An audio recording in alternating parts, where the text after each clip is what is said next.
Augusto Cury, há quanto tempo você escreve e o que motivou a escrever?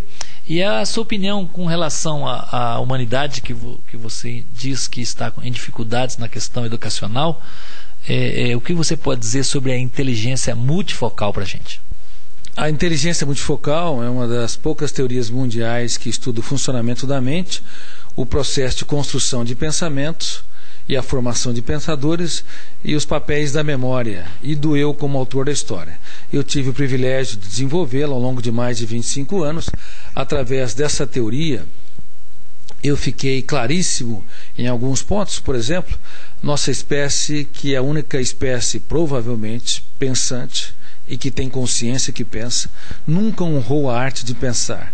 Nós honramos a fabricação de máquinas como automóveis, computadores, formatamos adequadamente os moldes, nós construímos edifícios, honramos a engenharia, mas não honramos em especial a consciência de que nós somos uma espécie pensante. Não honramos a arte de pensar. Não entendemos que entre uma celebridade e um anônimo, entre um psiquiatra e um paciente, entre um milionário e um miserável, as diferenças só estão na ponta do iceberg da inteligência. Uns têm um raciocínio mais rápido, outro mais lento, uns têm mais cultura acadêmica, outro menos, uns têm visibilidade social, outros vivem quase imperceptível na sociedade. Mas no fundo, na imensa base, quando nós entramos na memória, em meio a bilhões de opções, e sem o saber, resgatamos verbos e os conjugamos tempo espacialmente, e também sem o saber, nós emendamos em pronomes e também em adjetivos e substantivos, e construímos uma cadeia de pensamentos. Enfim, quando nós realizamos o espetáculo da construção intelectual, estamos realizando o mais fantástico de todos os fenômenos. Não importa se é uma celebridade ou um anônimo, um rico ou miserável.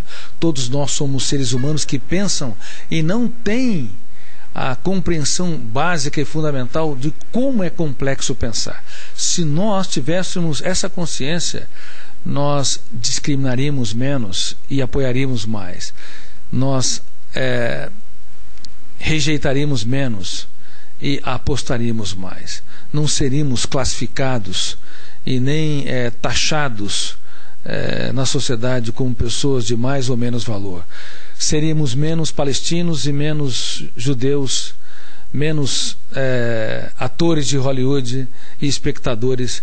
Seríamos seres humanos únicos que pisam no teatro do tempo e que enxergam a vida como um espetáculo único e imperdível.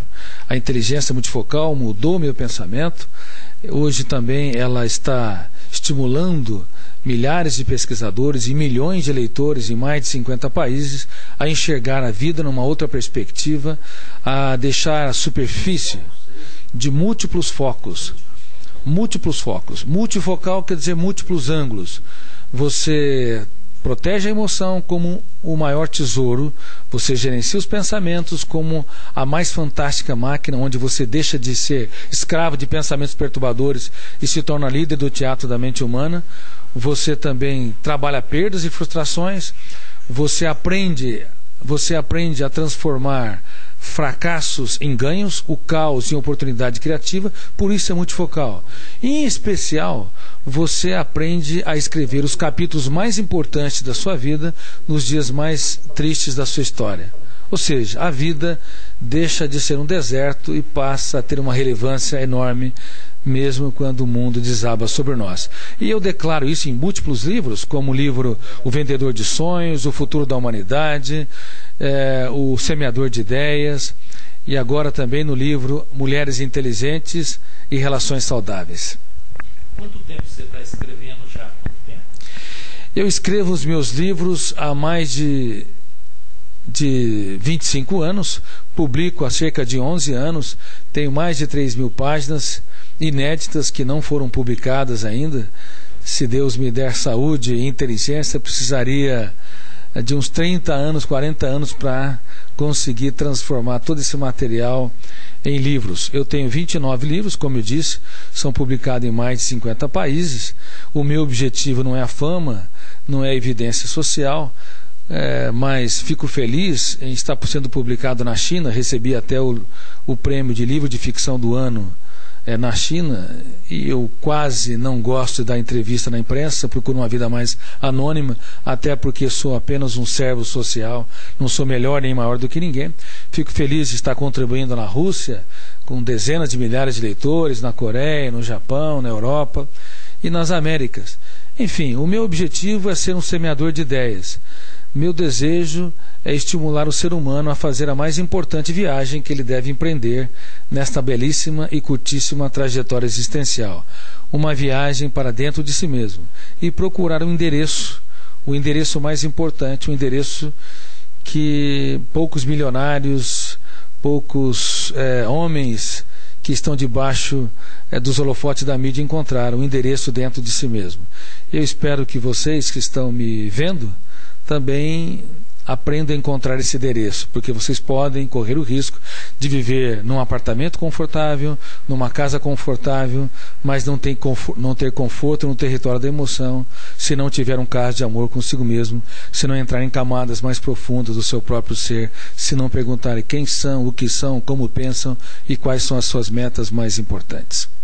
Você que escreve muito sobre Jesus, faça uma análise rápida para os internautas, para as pessoas que acompanham a TV Paraná Centro na internet.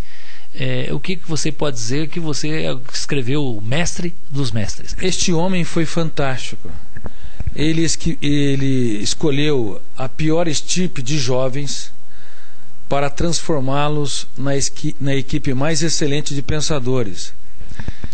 Judas Iscariotes era o mais inteligente deles, o mais dosado e moderado, mas ele tinha um gravíssimo problema: ele não era transparente, ele não tinha contato com as suas mazelas e misérias, e quem não tem contato com as suas mazelas e misérias pode levar para o seu túmulo os seus conflitos.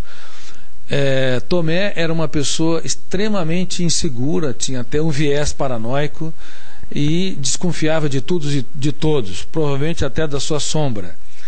João, que é considerado o discípulo mais amável, flutuava entre o céu e o inferno emocional. No momento era gentil, generoso, no outro queria condenar os que não andavam com seu mestre, com Jesus, inclusive condená-los à morte.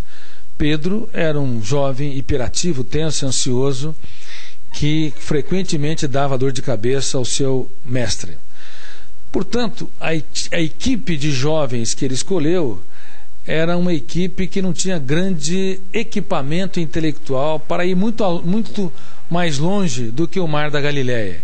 Eles viam o mar, viveriam ali, morreriam ali e não causariam grande impacto na sociedade. Mas, sobre os cuidados do mestre e dos mestres, eles começaram a pensar em outras possibilidades. E era interessante. Ele viu aquele Galileu carpinteiro, o homem de Nazaré, Jesus, correndo riscos de morrer por causa de uma prostituta. Ele as considerou rainhas. Ele viu aquele homem que estava no auge da fama, comendo na casa de um leproso, como Simão o leproso. Ele reclinava-se à mesa, e naquela época ter contato com o leproso e fazer dele seu amigo era um escândalo social. Era mais escandaloso do que ter um amigo que tinha o vírus da AIDS, portador do vírus da AIDS, quando a epidemia iniciou-se. Mas aquele homem considerou essas pessoas excluídas, que chorava nos cantos da sociedade, os seus mais diletos amigos.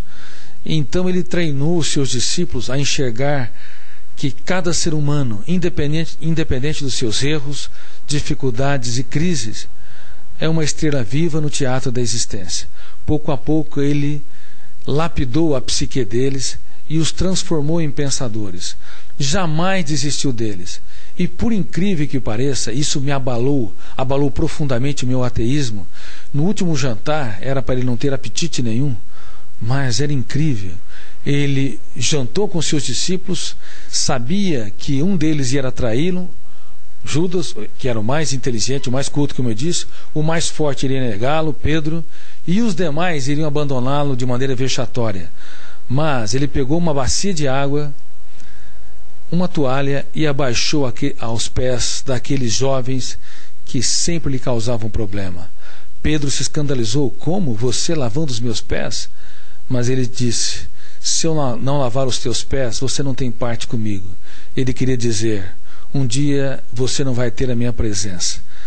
E eu quero que você aprenda a investir tudo o que tem em cada ser humano, mesmo que eles te decepcionam.